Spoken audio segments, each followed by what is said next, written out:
Welcome back to my YouTube channel. എല്ലാവർക്കും എൻ്റെ വീഡിയോയിലേക്ക് സ്വാഗതം.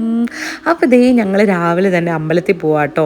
നമ്മുടെ വീട്ടിൽ നിന്ന് ഒരു 1.5 മണിക്കൂർ ഡ്രൈവ് ഉണ്ട് നമ്മുടെ അമ്പലത്തിലേക്ക്. വീട്ടിൽ നിന്ന് ഇറങ്ങിയപ്പോൾ തൊട്ട് അമ്പലത്തിൽ എത്തുന്നിടം വരെ കോടമഞ്ഞായിരുന്നു കേട്ടോ. ഒരു വക കാണത്തില്ലായിരുന്നു. എനിക്ക് ഫോണിൽ കൂടെ നോക്കുമ്പോൾ പിന്നെ ഇങ്ങനെ കാണാൻ പറ്റുന്നുണ്ടായിരുന്നു, പക്ഷേ എനിക്ക് ശരിക്കും നോക്കുമ്പോൾ ഒന്നും കാണത്തില്ലായിരുന്നു കേട്ടോ. അതുപോലെ കോടമഞ്ഞായിരുന്നു. എനിക്കിങ്ങനെ നാട്ടിലൊക്കെ നമ്മളിങ്ങനെ രാവിലെയൊക്കെ ഏറ്റ് കുളിച്ചിട്ട് നമ്മൾ ഏതെങ്കിലും ഇപ്പോൾ ഒരു ലോങ് സ്ഥലത്തുള്ള ഏതെങ്കിലും അമ്പലത്തിലൊക്കെ പോകത്തില്ല, അപ്പം നമ്മൾ രാവിലെ ഏറ്റ് കുളിച്ച് ഇങ്ങനെ കോടമഞ്ഞൊക്കെ ഫീൽ ചെയ്തിട്ടല്ലേ പോകുന്നത്. എനിക്ക് അങ്ങനത്തെ ഒരു ഫീല് കിട്ടുന്നുണ്ടായിരുന്നു കേട്ടോ. അല്ലെങ്കിൽ എനിക്കിങ്ങനെ രാവിലെ അമ്പലത്തിൽ പോകാൻ ഭയങ്കര ഇഷ്ടമാണ്. കാരണം ഒരു പോസിറ്റീവ് എനർജി നമുക്ക് കിട്ടും. അങ്ങനെ കുളിയൊക്കെ കഴിഞ്ഞിട്ട് ഒരു ഫ്രഷ് ഫീലായിരുന്നു കേട്ടോ. അപ്പോൾ ദേ ഞങ്ങളിങ്ങനെ പൊയ്ക്കൊണ്ടിരിക്കുക കേട്ടോ. അപ്പോൾ നമ്മൾ പോകുന്ന അമ്പലം എന്ന് പറയുന്നത് ഗുരുവായൂരപ്പൻ ടെമ്പിൾ എന്നാണ് കേട്ടോ പറയുന്നത്.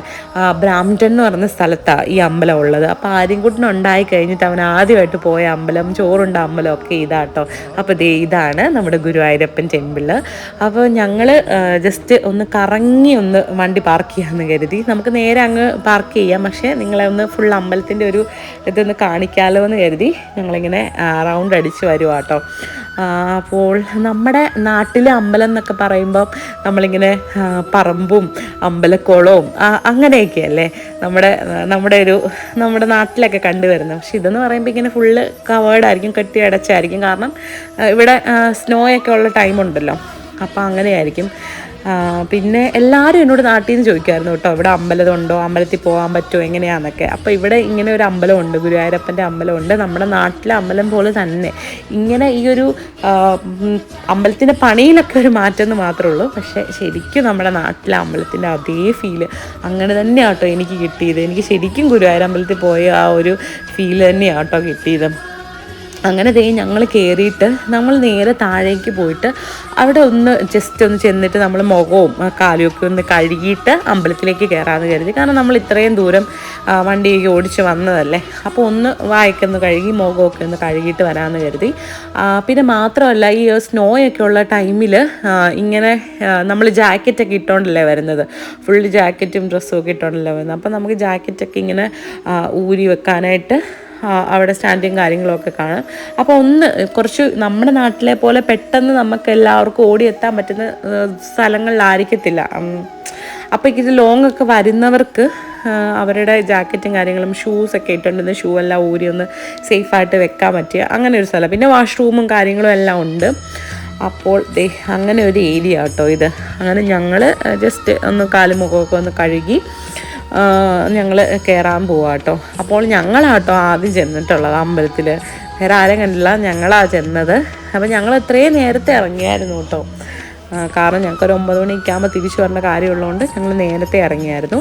അങ്ങനെ ദേ ഞങ്ങൾ തിരിച്ച് സ്റ്റെപ്പൊക്കെ കയറി മുകളിലേക്ക് എത്തിയിട്ടുണ്ട്.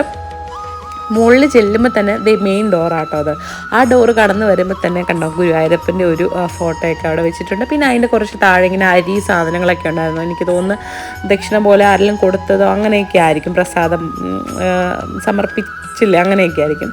അപ്പോൾ ഞാൻ കുറച്ച് റാൻഡമായിട്ടുള്ള വീഡിയോസൊക്കെ എടുത്തിട്ടുള്ളൂ. കാരണം മെയിൻ ശ്രീകോവിലും കാര്യങ്ങളും അങ്ങനെയൊന്നും എടുക്കത്തില്ലല്ലോ. അതുകൊണ്ട് ഞാൻ കുറച്ച് ചെറിയ വീഡിയോസ് മാത്രമേ ഇങ്ങനെ എടുത്തതുള്ളൂ. കാരണം നിങ്ങളെയൊക്കെ ഒന്ന് കാണിക്കാമല്ലോ. ഈ കാനഡയിലും ദേ ഇങ്ങനെ നമ്മുടെ നാട്ടിലെ പോലെ തന്നെ അമ്പലവും കാര്യങ്ങളും ഒക്കെ ഉണ്ട്, എല്ലാം ഉണ്ടെന്ന് നിങ്ങളെ ഒന്ന് കാണിക്കണമെന്ന് എനിക്ക് തോന്നി. അപ്പോൾ ദേ അങ്ങനെ ഞാൻ എടുത്ത വീഡിയോ കേട്ടോ ഇത്. പിന്നെ ദേ അവിടെ ഒരു കുഞ്ഞാനയൊക്കെ സെറ്റ് ചെയ്തിട്ടുണ്ട്. അങ്ങനെ മൊത്തത്തിൽ നമുക്ക് നാടിൻ്റെ ഒരു ഫീല് തന്നെ കിട്ടുമായിരുന്നു. അമ്പലത്തിനകത്ത് മറ്റേ പാട്ടൊക്കെ വെച്ച് എനിക്ക് ഭയങ്കരമായിട്ട് ഇഷ്ടമായി ഈ അമ്പലത്തിൽ വരാൻ. കണ്ട തുലാഭാരവും കാര്യങ്ങളും എല്ലാം ഉണ്ട്. അപ്പോൾ അമ്പലത്തിൽ ഉത്സവമാണ് ഇപ്പോൾ അടുത്ത മാസം വരാൻ പോകുന്നത്. അപ്പോൾ എന്തായാലും ഉത്സവത്തിന് വരണം. ഉത്സവത്തിന് ഭയങ്കര കേമോ കേട്ടോ ഇവിടെ, നല്ല ചെണ്ടമേളവും കാര്യങ്ങളും ഒക്കെ ഉണ്ട്. അങ്ങനെ അപ്പോൾ ദേ ഇവിടെ ഇങ്ങനെ കണ്ടോ വിളക്കും പിന്നെ ദൈവങ്ങളുടെ ഫോട്ടോസും പിന്നെ നമ്മുടെ വണ്ടിയിലൊക്കെ തൂക്കിയിടുന്ന നെറ്റിപ്പട്ടം, ചെറിയ നെറ്റിപ്പട്ടം, വാൽക്കണ്ണാടി, ഇങ്ങനെ കുറേ കുഞ്ഞു ഫ്രെയിംസും കാര്യങ്ങളും ഒക്കെ ഉണ്ട്. പിന്നെ ഡ്രസ്സുകളുണ്ട്, സെറ്റ് സാരി, സെറ്റ് മുണ്ടും, കുഞ്ഞു പിള്ളേർക്കുള്ള ഓണമുണ്ടും കാര്യങ്ങളൊക്കെ ഉണ്ട്. പിന്നെ കൃഷ്ണൻ്റെ വിഗ്രഹങ്ങളുണ്ട്, കുറേ വിഗ്രഹങ്ങളുണ്ട് കേട്ടോ. പിന്നെ നമ്മുടെ സന്ധിധാമ പുസ്തകങ്ങൾ അങ്ങനത്തെ സാധനങ്ങളൊക്കെ ഉണ്ട്. നമ്മുടെ നമ്മുടെ പൂജാമുറിയിലേക്ക് വേണ്ട സാധനങ്ങളും കാര്യങ്ങളും എല്ലാം ഇവിടെ ഉണ്ട് കേട്ടോ. അപ്പം ഞങ്ങൾ നേരത്തെ വന്നപ്പം ഒരു വിളക്കൊക്കെ വാങ്ങിയായിരുന്നു. ഞാൻ നാട്ടിൽ നിന്ന് വന്നപ്പോൾ ഒരു കുഞ്ഞു വിളക്കാണ് കൊണ്ടുവന്നത്. അപ്പം ഞങ്ങൾ കുറച്ചുകൂടി വലിയൊരു വിളക്കും ഒരു കൃഷ്ണൻ്റെ വിഗ്രഹവും ഈ കുഞ്ഞു കൃഷ്ണൻ്റെ വിഗ്രഹമൊക്കെ വാങ്ങിയായിരുന്നു കേട്ടോ. അങ്ങനെയാണ് ഇവിടെ സാധനങ്ങളൊക്കെ ഉള്ളത്. പിന്നെ നാട്ടിലേത് വെച്ച് നോക്കുമ്പം ഇവിടെ വില കൂടുതലാണ്. നമ്മൾ നാട്ടിൽ നിന്ന് കൊണ്ടുവരുവാണെങ്കിൽ അതാണ് നല്ലത്. അപ്പോൾ നാട്ടിലെ വെച്ച് നോക്കുമ്പോൾ ഇവിടെ വില കൂടുതലാട്ടോ. അപ്പോൾ ഞാനവിടെ ചുമ്മാ വീഡിയോ ഒക്കെ ഒന്ന് എടുത്തത്. തൊഴുതൊക്കെ കഴിഞ്ഞ് ഞങ്ങൾ കുറച്ച് നേരം ഞങ്ങൾ ഇരുന്നായിരുന്നു. പ്രസാദം കിട്ടാൻ കുറച്ച് വൈകിയായിരുന്നു. അങ്ങനെ പ്രസാദമൊക്കെ കിട്ടി കേട്ടോ. പായസവും പഴവും ഒക്കെ ഉണ്ടായിരുന്നു. അങ്ങനെ അതൊക്കെ ആയിട്ട് ഞങ്ങൾ പുറത്തേക്ക് ഇറങ്ങി കേട്ടോ. പുറത്തേക്ക് കാഴ്ചകൾ കാണിച്ചു തരാം. കണ്ടോ, അമ്പലത്തിൻ്റെ ചുറ്റിനും വീടാട്ടോ. അമ്പലത്തിൻ്റെ ചുറ്റും ഏരിയയിലും വീടുകളാണ്. അപ്പോൾ ഞാൻ ഓർക്കാറുണ്ട് ആ വീട്ടുകാർക്കൊക്കെ എന്ത് സുഖം, അവർക്ക് നടന്നെങ്കിൽ കയറിയാൽ മതിയല്ലോ എന്ന്. പക്ഷേ എനിക്ക് തോന്നുന്നു കൂടുതലും ഈ ബ്രാംപ്ടൺ ഏരിയയിൽ കൂടുതലും നോർത്ത് ഇന്ത്യൻസൊക്കെ ആട്ടോ. അപ്പോൾ അങ്ങനെയുള്ളവരൊക്കെ ആയിരിക്കും. പിന്നെ അവർക്കും വരാമല്ലോ. പിന്നെ ഇവിടെ ഒരു അയ്യപ്പൻ്റെ അമ്പലവും കൂടി ഉണ്ട് കേട്ടോ. അതിവിടെയല്ല, വേറൊരു സ്ഥലത്താണ്. അവിടെ ഞങ്ങൾ പോയിട്ടുണ്ട്. അപ്പോൾ ഇതാണെന്നാണ് തോന്നുന്നത് കേട്ടോ മെയിൻ ഒരു എൻട്രൻസ് എന്ന് പറയുന്നത്. എനിക്കറിയില്ല, ഇത് ഞാനങ്ങനെ തുറന്ന് കണ്ടിട്ടില്ല. ഇനി ഉത്സവത്തിനൊക്കെ ആയിരിക്കും തുറക്കുന്നത്. അങ്ങനെ ഇതാണ് ഞങ്ങളുടെ കാനഡയിലെ ഗുരുവായൂരപ്പൻ്റെ അമ്പലം കേട്ടോ. അപ്പോൾ വീഡിയോ ഇഷ്ടപ്പെട്ട എല്ലാവരും ലൈക്ക് ചെയ്യണം, ഷെയർ ചെയ്യണം, സബ്സ്ക്രൈബ് ചെയ്യാനും മറക്കരുത്. കമൻ്റൊക്കെ ചെയ്യണം കേട്ടോ. അപ്പോൾ താങ്ക് യു സോ മച്ച്.